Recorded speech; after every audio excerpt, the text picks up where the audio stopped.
Thanks for coming along tonight, folks, to hear Elliot Abrams speaking at the Sydney Institute. And thanks to the Australia, Israel and Jewish Affairs Council and our friends there for making this function possible tonight. I'll introduce our speaker very briefly. He's well known to many of us. Elliot Abrams is a Senior Fellow for Middle East Studies at the Council on Foreign Relations. He's worked in the Reagan administration, in the George W. Bush administration, for the State Department during the Trump administration. He has degrees from Harvard College, from the London School of Economics, and from Harvard Law School. He's an author and many other things. But tonight he's going to talk for us on the topic of war in the Middle East. Elliot Abrams, you're very welcome. Thank you. Thank you. Thank you. And thank you all for being here. I'll start by taking this watch off so I can keep track of the time. And I promise not to speak for more than an hour or two. Higher? Okay. Very good. So you don't have to be. Okay. What I'd like to do tonight in the time we have is to make 6 points about the situation in the Middle East today and the war in the Middle East. I should tell you that we agreed that I would come here to the Sydney Institute a couple of months ago, and I wrote a very nice speech. And I rewrote it and rewrote it. It was really lovely, but of course, then came the war, and so it was not what we should be talking about tonight. So let me begin with the war. In the narrowest sense. How did this happen? In the press, certainly in the United States and in Israel, there's been a lot of use of the term conception, or konceptia in Hebrew, as being the fundamental error, and I think that's right. And what is meant by it is the Israelis had an understanding of their situation with respect to Hamas. And it was that they had, both sides had developed a modus vivendi. Hamas wanted violence and terror in the West Bank, but not in Gaza. Not in Gaza because they governed Gaza. They ruled Gaza. They had to worry about jobs and the economy and schools, and public services. And yes, things would blow up every few years for a week or two, or sometimes even longer, but the basic structure was there. And that was not an idiosyncratic view, it was a consensus view in Israel and outside of Israel. Certainly the consensus view in the US as well. But it turned out to be completely wrong, tragically wrong, because it turned out, modus vivendi is a way of living. And it turned out that this was actually a way of dying. They could not live with Hamas. It turned out that hundreds and hundreds and hundreds and hundreds of Israelis died because of Hamas. Why did Hamas do it now? It seems clear, and there is even some evidence that this has been in the planning for at least a year, maybe 2 years, because it was a very elaborate plan. For the 50th anniversary of the 1973 war, which was October 6th, 1973. I don't therefore think that they decided on it a few months ago because they thought, well, the Israeli political system seems to be in some disarray. There are lots of demonstrations against the government. I don't believe that. I think when you have a plan that you've been working on for a year or two, you can always call it off. You can always change the date. And seeing that political disarray may have encouraged them, let's not postpone, let's go on with it, let's do it. Same thing with respect to that concert, rave, event, whatever you want to call it, which led to the deaths of well over 200 Israelis. They didn't know that when they started planning for the 50th anniversary, but again, it may have been an encouragement to go on and not cancel. If I'm right about this conception being wrong, the conception that a modus vivendi had been reached, then it's going to raise questions for the Israelis about Hezbollah first, because they have a kind of modus vivendi with Hezbollah too, since 2006. I mean, Hezbollah came across the border, and war started. They killed several Israeli soldiers. Prime Minister Olmert struck back. And the head of Hezbollah, Sheikh Nasrallah, said later, in a famous quote, "If I had known the Israelis were going to counterstrike in such an enormous way, I wouldn't have done it." Well, since that period, Hezbollah has become much more powerful. It has in Lebanon, people estimate 100,000, 150,000 rockets and missiles aimed at Israel, and its forces have been much better trained. And the Israelis may rethink, can we actually live with that? Just waiting for the day when Hezbollah decides what Hamas decided, to start a war. I also think that, again, after this war, the Israelis will have to rethink the Iranian nuclear weapons program. They have said repeatedly they won't permit Iran to get a nuclear weapon, as, by the way, so has President Biden. But I think having watched Hamas do the damage it did, having seen that when they said they wanted to destroy the state of Israel, they meant it, having seen the savagery with which they killed Jews, I think that the Israelis will take another look at the Iranian nuclear program. And I think the chances that they will decide to strike it at some point rise. That's basically point one. And I want to turn now for a moment to Israel, which has had about 9 or 10 months of terrible political division. I mean, you've seen the many, many demonstrations, including reservists who said, we will not serve, of course, all of whom are now serving. But that's over. And in texts and emails with Israeli friends, former colleagues who were in government there when I was in the Bush administration, there is a sense now of great national unity. And people say this, I'm so glad this terrible period's over.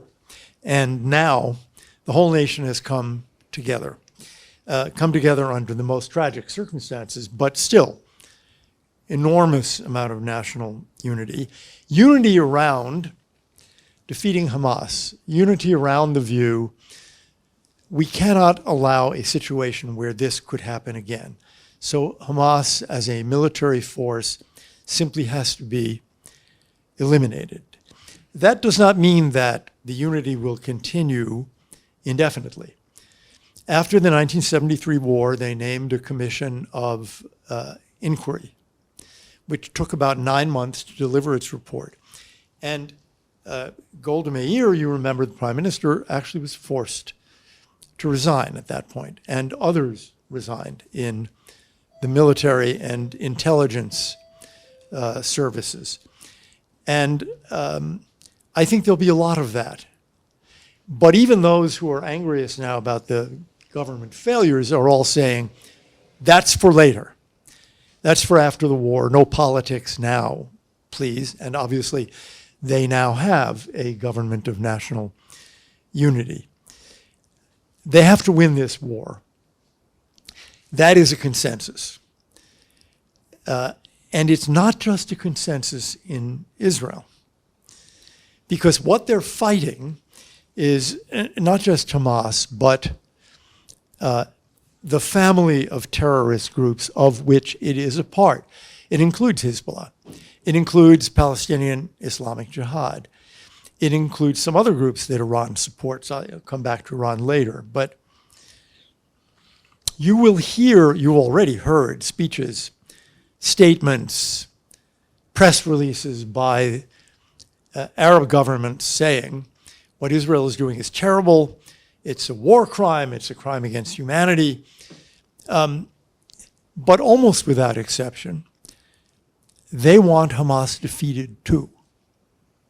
They want Hamas defeated because in most cases they know Hamas is now a creature of their enemy, Iran. They don't want the kind of Middle East in which a group like that can conduct such savage military attacks.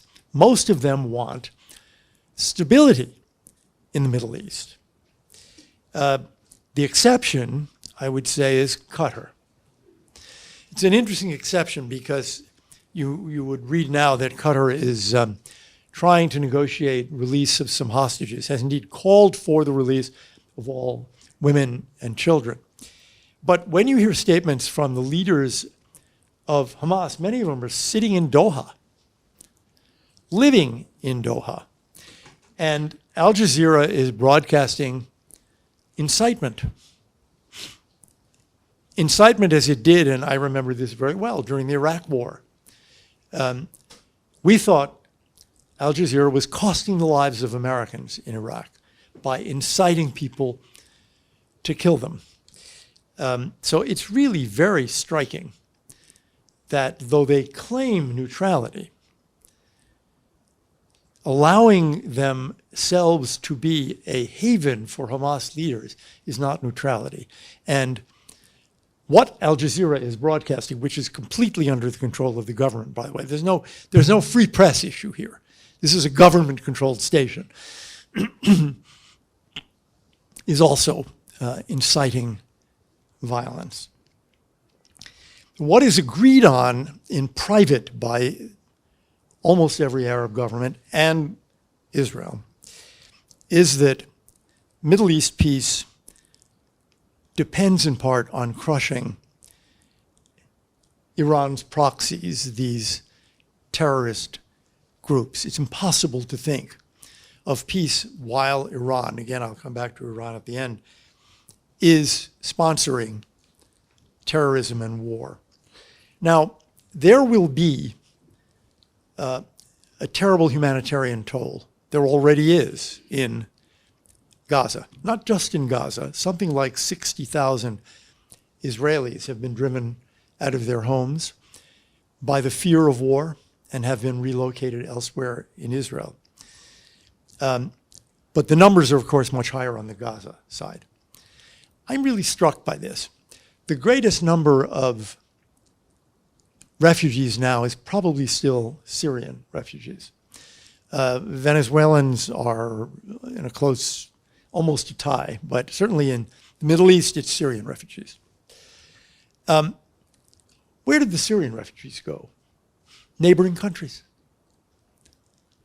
In Jordan, for example, which opened its borders, the United Arab Emirates set up a refugee camp called the Zaatari camp, which they paid for, the Emirates paid for. 80,000 Syrians are there right now. And it's a very well-run camp. No one wants to be in a refugee camp, but they had a place to go. It's really striking to me. You know, Israel does not encircle Gaza. There's a border with Egypt. And one could imagine the establishment of refugee camps in Sinai, population density 18 people per square kilometer. It's empty. Northern Sinai is empty. That's not happening.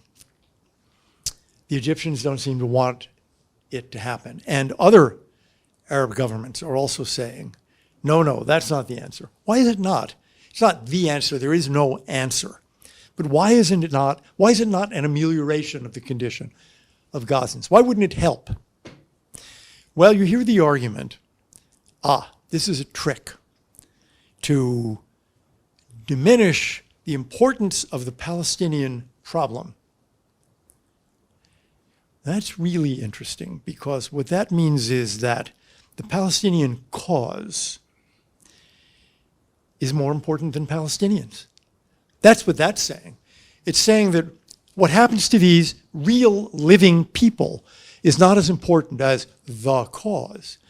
And that's shameful. That really is shameful.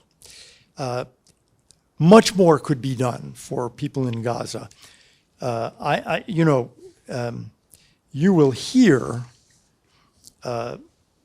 you already are, but you'll hear more and more about the ways in which Israel is violating international law and the law of war. The Israelis did what you're supposed to do, which is say, there will be a war in northern Gaza and civilians must remove themselves. They must get out of the way, something, of course, that Hamas never does, since the goal is to kill as many civilians as possible. But what you're supposed to do is tell civilians, you're in danger, get out of the way. Far from being a war crime, it is required by the laws of war. I wish those civilians had more help than they are currently getting from the international community. This war will come to an end, whether it's a month or 2 months or more. And when it ends, Gazans will face, and any of us, any government that's concerned about it will face a very large problem. Who governs Gaza? I was in the Bush administration in 2005 when Prime Minister Sharon took all Israelis, forced all Israelis out of Gaza, all the settlers and all of the military bases. And we thought we in Washington, and we had an answer, and the answer was the Palestinian Authority after the Israelis left. And it seemed like the right answer. Arafat died at the end of 2004. In January 2005, they had a presidential election. Mahmoud Abbas won in 2005 a 4-year term, which has been rather extended, but that was a good election. That 2005 election, that was a fair election. It wasn't, the way Assad or Mubarak were winning with 99% of the vote. He got something like 63, 65%. The opposition candidate got about 35%. So the PA seemed to be in reasonably good shape, the Palestinian Authority. And they did take over Gaza when the Israelis left, and ruled it for 1.5 years when they were kicked out by Hamas.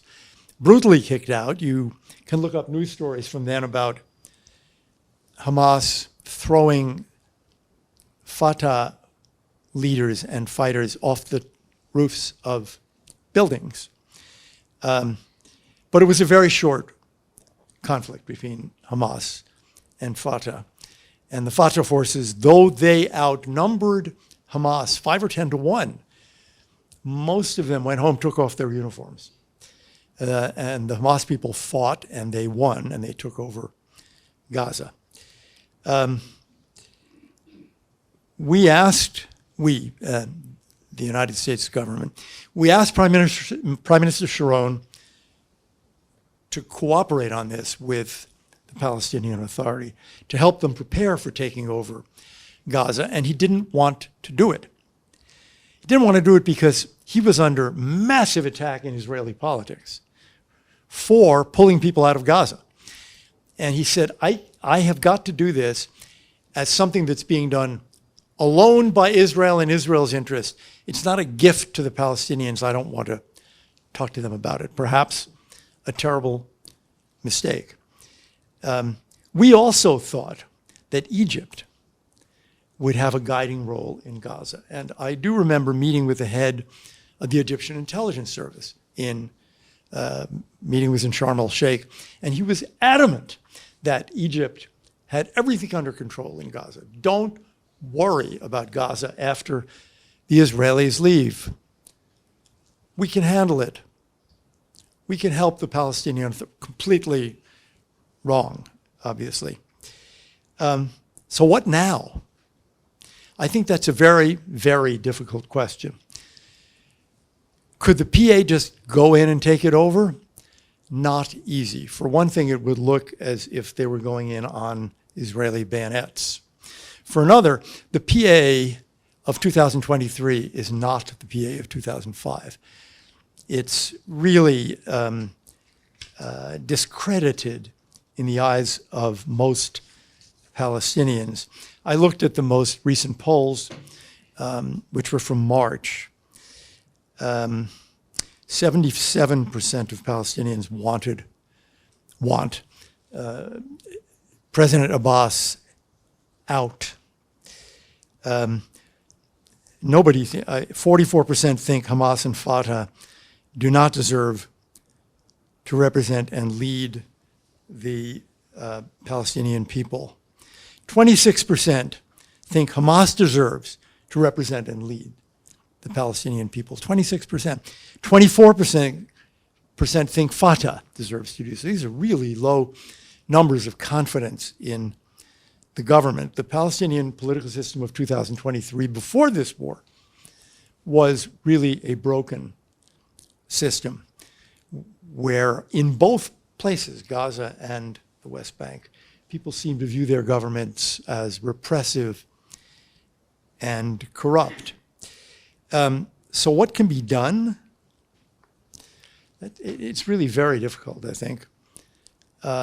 My advice to the US government would be start talking to the Gulf Arabs, who would have to pay for a new government in Gaza and the reconstruction, to Egypt, of course, as the neighbor, to the EU, to the United Nations, to the Arab League. Because if the PA is going, under some circumstances, to try to go back in and govern as they do in the West Bank, they need to do it under some kind of legitimate cover. And the Arab League is probably the best that could be done, better in some ways than the UN. But that's no panacea. And I think no one's really thought about this. The Israelis didn't, because they didn't think they were going to have to do this. They didn't think that at the end of 2024, Hamas would not be in control of Gaza. So that is one of the most difficult questions. It relates to another question that's coming around the corner pretty fast. What, in any event, is the future of the Palestinian Authority? President Abbas is 88. So there will be a change in leadership at some point in the next few years. 82% of Palestinians think Palestinian institutions are corrupt. It's pretty high. 63% believe the Palestinian Authority is a burden, the Palestinian Authority, yes, is a burden on the Palestinian people. That's basically 2/3. What comes after President Abbas? A power struggle. Like Arafat, Abbas has 3 roles: president of the Palestinian Authority, head of the Fatah party, and head of the Palestine Liberation Organization. My guess is that in the power struggle after he leaves the scene, it's going to be really hard for one person to dominate in that way and get all 3 roles. So they'll split it up. One person gets PLO, one the party, one the PA. And those people will then set about what they will all 3 view as their most important job, which is getting rid of the other 2 people. I mean, it's natural. That's politics. They're your natural enemies. During the power struggle, which could last years, the last thing you want to do is make compromises with the Israelis. Trying to do some kind of peace agreement with Israel would require compromises on both sides. You can't do that in the middle of a Palestinian power struggle in which the new leadership, in any event, has to legitimate itself. So I think that power struggle means that what we have for decades called peace negotiations will not be coming anytime soon. And what is happening now in Gaza, what just happened in Gaza, also means that anyone who thinks there's an easy solution here, the two-state solution, is kidding himself or herself. Because there's a question that must be posed after what happened on October 7th. Who is going to prevent terrorism and make sure that law and order prevail in a Palestinian state? Until you can answer that question, calling for the two-state solution is an unserious approach to the problem. And this is not true just for Israel, it's equally true for Jordan. Is it possible that Israel would permit a group like Hamas to take control of the West Bank, adjacent not to these kibbutzim in southern Israel and to the town of Sderot, no, adjacent to Jerusalem, adjacent to Ben Gurion Airport, overlooking the coastal plain where most Israelis live and the Israeli economy is essentially located? It's unthinkable, and it's not going to happen. So I think it's folly to say what just about every head of state in the whole world is saying now, which is, well, after this, we need to get back to the two-state solution. We need to get back to thinking about Palestinian-Israeli relations. We need to get back to thinking about decent government and decent lives for Palestinians. But waving this banner of two-state solution, I think, is not a serious approach to a problem that just cost so many lives. Final point, I've got 5 minutes. Iran. Without Iran, there's no Hezbollah and no Hamas as we know them today. Most estimates say that Iran spends about $700 million a year on Hezbollah and about 150 or 200 million on Hamas. And there is training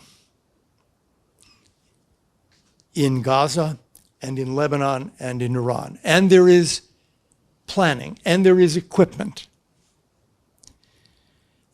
In fact, peace in the Middle East will never arrive while Iran is fighting peace in the Middle East. Think of Iraq without the Iranian-supported Shia militias trying to steal power and preventing Iraq from settling into an electoral democracy.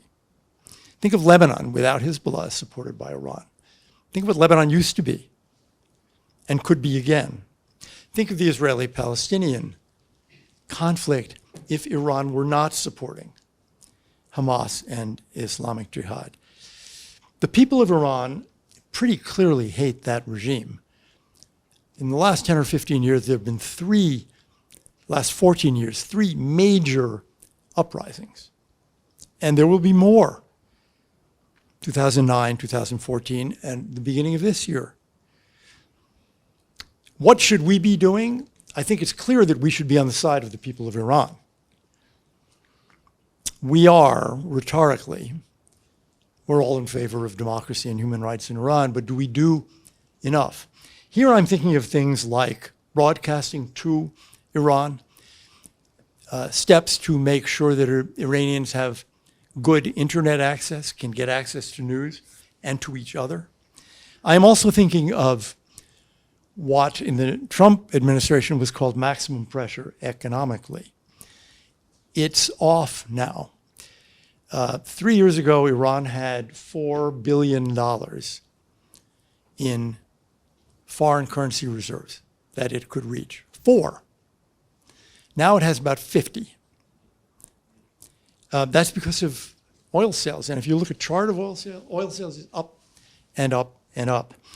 The US government has not been enforcing the economic sanctions, the oil sanctions. I think we need to rethink Iran. I think the US government does. I think the Australian government does. I think the governments in the EU do. It's, again, this modus vivendi problem. I think we need to realize that we should be, politically, we should be, and morally, we should be on the side of the Iranian people. That regime will fall. And whether it falls in 5 years or 50 years will, in many ways, determine the future of the Middle East. You know, after the 1979 invasion of Afghanistan by the Soviet Union, President Carter announced a change in his policy toward the Soviets. We have not seen that from any Western government, but we ought to. People ought to be saying, okay, this is Iran's contribution to the Middle East, Hezbollah and Hamas, and Shia militias in Iraq. Are we doing everything we can peacefully to help the people of Iran and to try to diminish the resources available to that regime? If you think of a Middle East without that regime, the chances of peace and democracy are much, much stronger. Iran is at the center of just about every problem in the Middle East. All right, you started us on time. I'm stopping on time. Thank you. So many thanks for a fine address and being on time, and so we'll all be on time. Thanks once again to the Australia, Israel and Jewish Affairs Council and our friends there for making this possible. So I'll come to questions and discussion. So if you just stand up here, and I'll disappear from here in a minute. What you mentioned at the start of your talk that you were going to speak here, and a topic we had drummed up was 30 years after the Oslo Agreement, any chance of peace in the Middle East. So the Oslo Agreement, 1993. So if the tragedy of the last fortnight hadn't have occurred, what would you be saying to us about the Oslo Agreement? Now that's a 30-minute speech also, but I'll compress it. I was going to say something that you basically never hear. I was going to say that the Oslo Agreement was a mistake. The reason I believe it was a mistake was that that agreement handed Palestinians to Yasser Arafat. Arafat was at his lowest point then. He had backed Saddam Hussein, taken Kuwait, so every Arab government had turned against him. And he was in exile in Tunisia. And the Oslo Accords brought him back, first to Gaza, then the West Bank, with his 30,000 henchmen, his armed men. And it ended any chance for Palestinian democracy. And there's a famous conversation in which the then Secretary General of the UN, Boutros Ghali, said to one of the Israelis, "What did you do? You handed it to Arafat." I think that was a terrible mistake, and I analogize it to the mistake made by the British in the Palestine Mandate in 1921 when they appointed Haj Amin al-Husseini as Grand Mufti of Jerusalem. Husseini, who spent the war years in Berlin, broadcasting for the Nazis. He was a Nazi sympathizer. Because the United States, remember it was the handshake on the White House lawn, we handed Palestine to Arafat rather than to the people of Palestine. And I think we are still all suffering from that mistake. That was the Clinton administration. Yes. Yep. Thank you for your comments. The Iranian foreign reserves have lifted much like the Venezuelans because of the war in the Ukraine. You haven't said anything about the role of China, or the position of China, nor Russia in this conflict. Could you share your thoughts on that, please? Yeah. Neither China nor Russia has a direct role, but it's very interesting that both of them are supporting Hamas. Particularly, that's a big change for Russia. 5 years ago, we would have said relations between Russia and Israel had improved a lot. Netanyahu and Putin had a relationship. Even Sharon and Putin had something of a relationship. And yet the Russians haven't taken a position of neutrality. And the explanation is Ukraine. And it's not, I think, it's not really that Israel hasn't supported them on Ukraine. Very few countries have. I mean, who has? You know, Venezuela, Cuba, Syria, North Korea. No, I think it's part of the China-Russia alliance against the West, which is deeper now than it was 5 or 10 years ago. It is Xi Jinping's foreign policy. It is Putin's foreign policy. It explains the depth of their relationship today. For Putin, it's, of course, mostly Ukraine. But I think it's a reminder to us,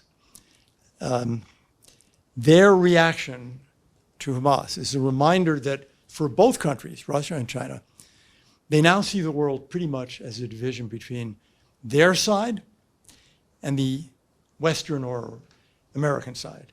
And Iran and Hamas are on their side, and Israel is on the other side, on the Western side. Yes, Mr. Abrams, thank you very much for interesting speech. One of the things, oh, sorry. Thank you.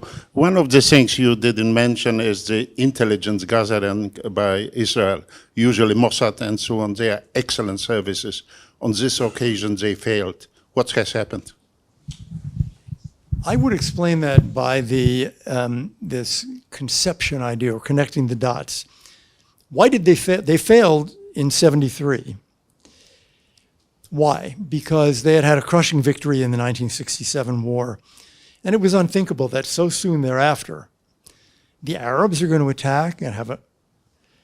So if that's your view, then when things, individual signs appear, you don't connect them and say, wait a minute,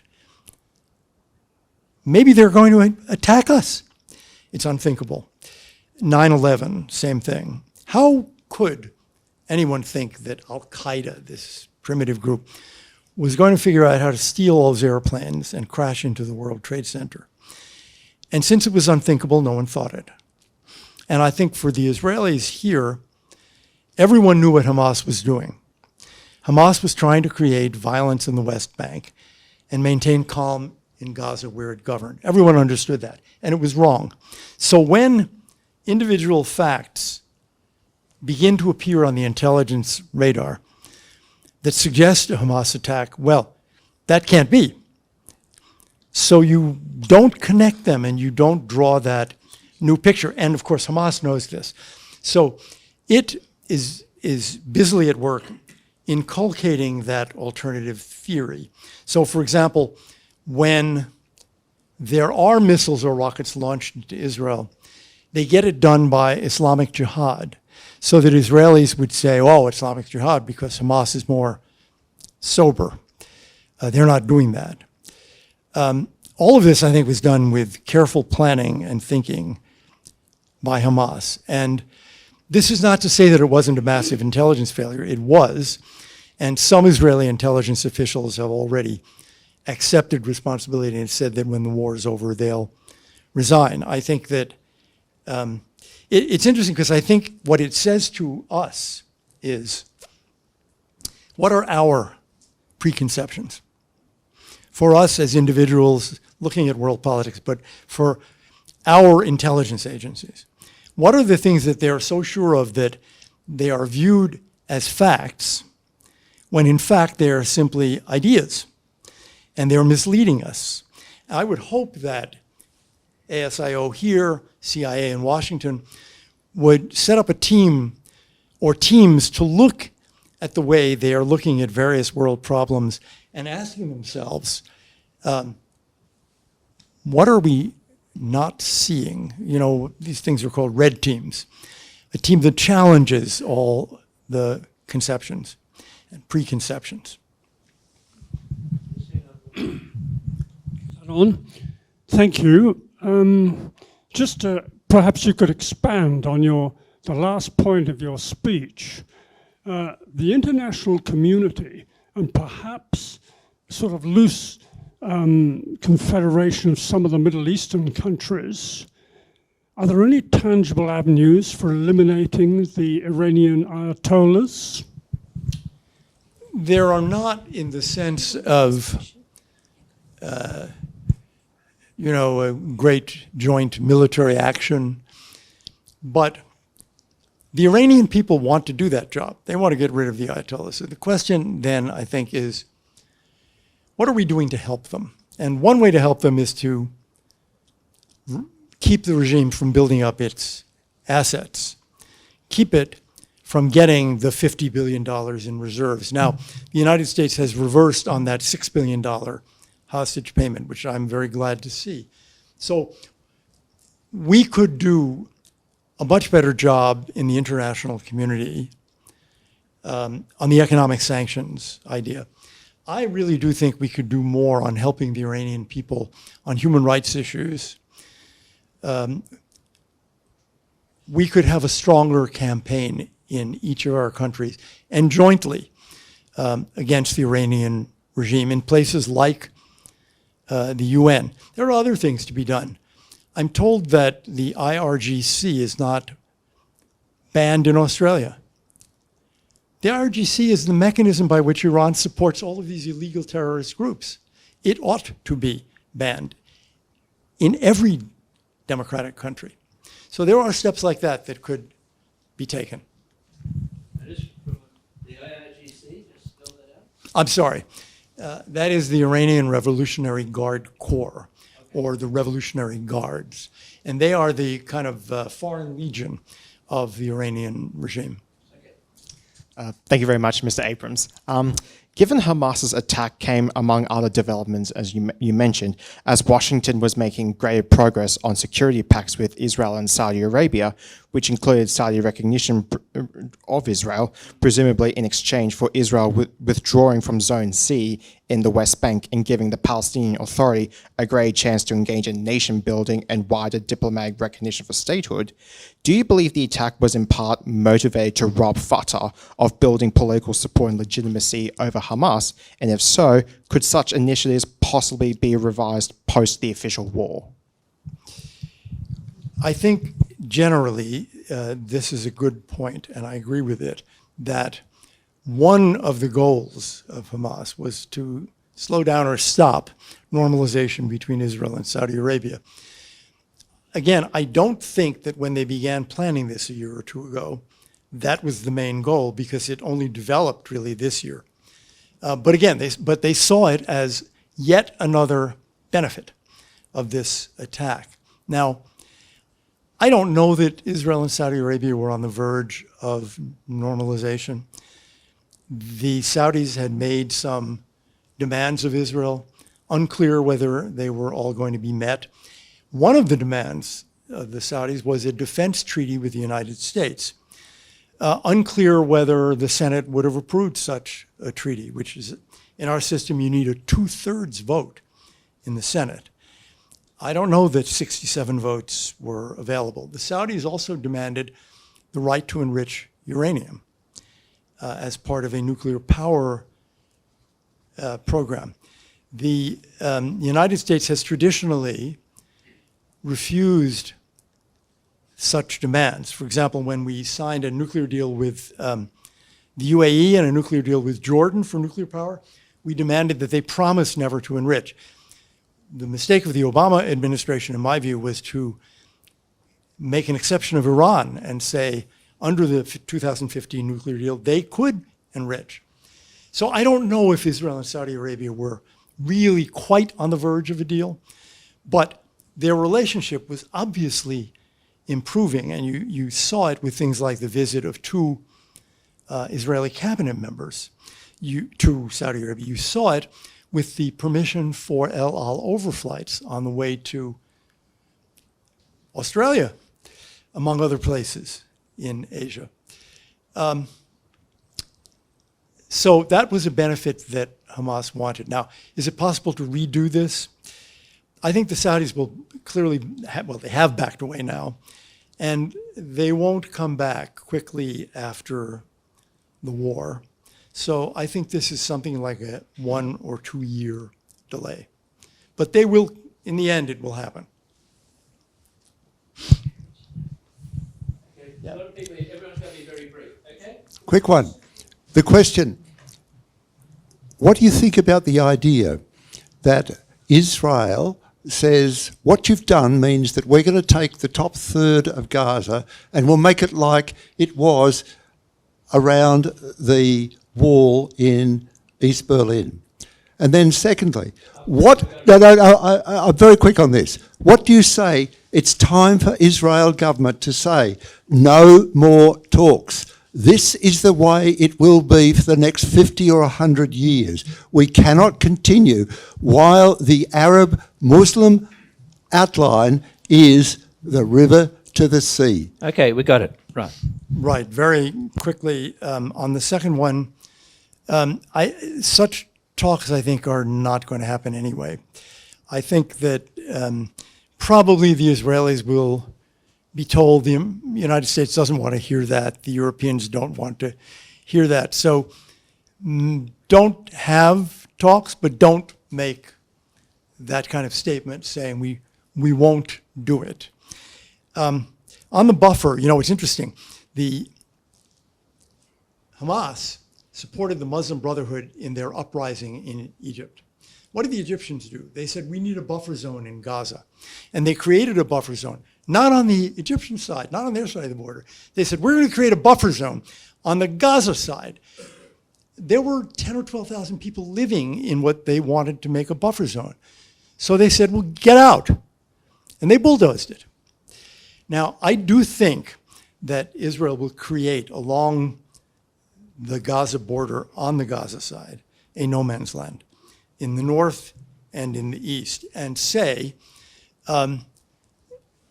unless you're licensed to go to a crossing that may be there, anyone in that no man's land who's not on that one road is presumed to be a terrorist and is going to be shot at. I think they will have to create such a buffer zone. I think they will. I think the only question is how large. Do you still want to ask a question? Do you want to? Okay. Philip Wood. Egypt and Jordan have long-standing peace agreements with Israel dating back to 1979 and 1994. Both Egypt and Jordan both have contiguous borders, Egypt with Gaza and Jordan obviously with the West Bank. My question is, as an interim solution, can't the Western world and Israel and the Arab League, etc., why can't Egypt acquire, it's got 110 million people, okay, acquire Gaza and Jordan acquire the West Bank? Well, on the Gaza side, after the 1967 war when Israel conquered Gaza, Prime Minister Begin asked Sadat to take it back, and he wouldn't do it. I think they don't want it. They don't want the 2 million people in poverty. They don't want the terrorists. They don't want the Muslim Brotherhood. It's an economic albatross, so they don't want it. And I think their answer would be, go away. On the Jordanian side, I think it's more interesting because they did govern from 48 to 67. There are many, many ties. There are familial ties. Palestinians go back and forth. Jordan's half Palestinian. And my own view, if you ask me, well, where are we going to be 20 years from now? I don't know where Gaza will be. I think the West Bank will be a Palestinian entity, not a state. But I think that entity will be in a kind of confederation with Jordan. I think of of Austria-Hungary. One king, one army, one intelligence service, Mukhabarat, 2 prime ministers, 2 parliaments. I'll come back in 20 years and we'll see how it's done. Mr. Abrams, simple question, 3 parts. Why the rise in anti-Semitism around the world? We've seen it here in Sydney. Why do the left, the socialist left, hate Israel so much? And is it a case of the enemy of my enemy is my friend?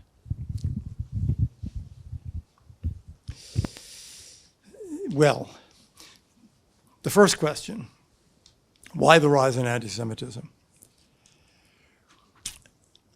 It comes from two places. It comes from the far right and the far left.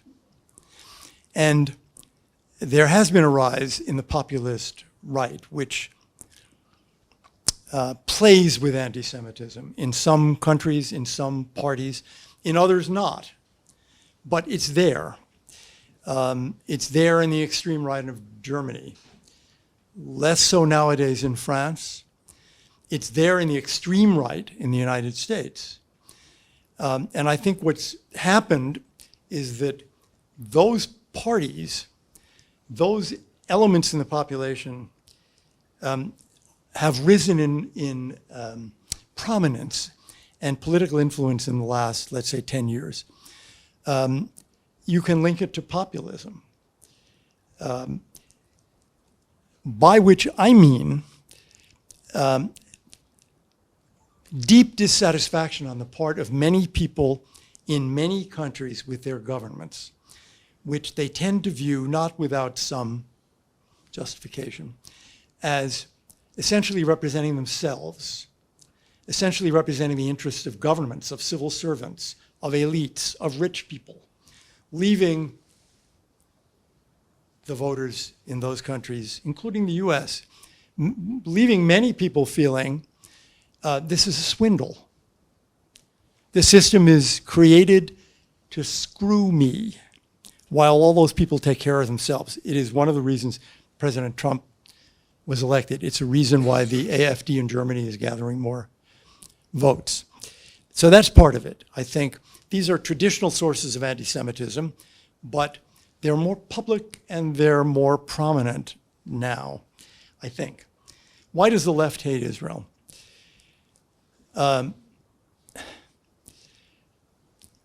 Partly because Israel is such a close ally of the United States, and the United States supports Israel. Obviously, it must be a bad place if the United States supports it. It's partly also because what does Israel stand for? It stands for the idea, among other things, that religion should have a very big place in public life. It stands for nationalism. It stands for the idea that fighting for your country is a good thing. And these are ideas that are just considered to be primitive and atavistic on the left. So Israel stands for everything that many people on the left hate. I'm sorry, the third part? The enemy of my enemy. Yeah, I think that's right. I mean, I think, again, if the United States supports Israel that closely, then that's all many people need to hear. And in a way, it's the explanation for the new Chinese and Russian policy toward Israel. Okay, if you're that close to the Americans, and Iran is on our side, and Iran is helping the Soviets, an error that I don't apologize for. In many ways, they're going back to it. They're supplying drones and other equipment to the Russians. So again, we now see who are friends and who are enemies more clearly than a few years ago. What are your thoughts about Biden's visit to Israel? President Biden has reacted really quite emotionally in the last week. That is, the way he's reacted is not the product of a memo from the staff saying, you should appear to be very emotional about. No, this is clearly internal. This is clearly the real Joe Biden. The only hesitation I have about the visit, which I think is a very good thing, with this one hesitation. Bear hugs can squeeze and sometimes be uncomfortable. And they are a form of pressure. So I think the Israelis should be asking themselves, in addition to this wonderful support, wonderful extraordinary support from the president. While he's here, what's he going to ask us about? President Clinton always used to say, if you want to get things from the Israelis, don't push them away, which was President Obama's view. He said, hug them, and you'll get more from them. And President Biden is sure hugging them. I wanted to ask you this at lunchtime when I heard you speak. There's a sort of phony war at the moment, a little bit like the Second World War. We've heard huge statements that things are going to be bad for Gaza. They're going in, but they're not going in. And I'm coming off the back of that. Yeah. Is this part of it? Is there argy-bargy going on about the complications? Do you think there's an attempt to stop Israel from going into Gaza? What Tom Friedman claims is what Iran wants? No, not to stop them from going in. I think there was a bit of delay because people said to them, you cannot give North Gazans 6 hours to get out. A family has to pack things up and has to make its way south. That's part of it. Then there was rain, and that's bad for drones and other military assets. Now there's Biden, and they're surely not going to go in when he's there. He's only going to be there for a day. But that's Thursday. So I assume we will see them go in, although it's unclear how. That is, it's not necessarily the case that if you have 100,000 soldiers, you send them all in on one day. But I do think it begins after the president's departure from the region. He'll go to, I think, Amman, and then home, and then I think it begins. We'll see. A final question in your capacity as a prominent American commentator, one who's been involved in American government for many, many years. Who is driving US foreign policy in the Middle East? Is it the Secretary of State? We think it's probably not the President. Is it the Defense Department? I mean, what's the view out of Washington? Well, I have to give you my view, which is a biased view. As a Republican who served in some previous Republican administrations, I would say that until a week ago, there was a combination of Obama policy and not much policy. That is, Obama policy on Iran. Try to restore first the 2015 deal. When that proved impossible, try to find a substitute deal. Don't enforce the economic sanctions much. Negotiate with Iran the way Obama tried to do. On many other things, I think there was a fairly weak team for a while. Then the administration decided it had one thing it wanted to do. And I'm not sure who decided this. And that is the Israel-Saudi negotiations. You know, at the beginning of the administration, the word went out, don't say Abraham Accords. That's a Trump term. Now the Abraham Accords were embraced, have been embraced. And the administration has tried to get, the natural gas deal offshore between Israel and Lebanon, tried to improve relations with Saudi Arabia and other countries. But there was a sense that the administration was concentrating on China and Ukraine rather than the Middle East. That has changed, and it's all Biden, in my view. It's not the Defense Department, it's not the State Department, it's not the White House staff. It's the president seeing what happened, the advantage of age, knowing something about the Holocaust, and thinking, I need to show where America stands and where I stand. And he has been a strong supporter of Israel all his life. And here was the moment, and he reacted. You've probably seen some of those speeches and interviews, the most recent this past Sunday. So this policy now, this week, it's all Joe Biden. Whether that continues over the coming weeks as the war goes on remains to be seen.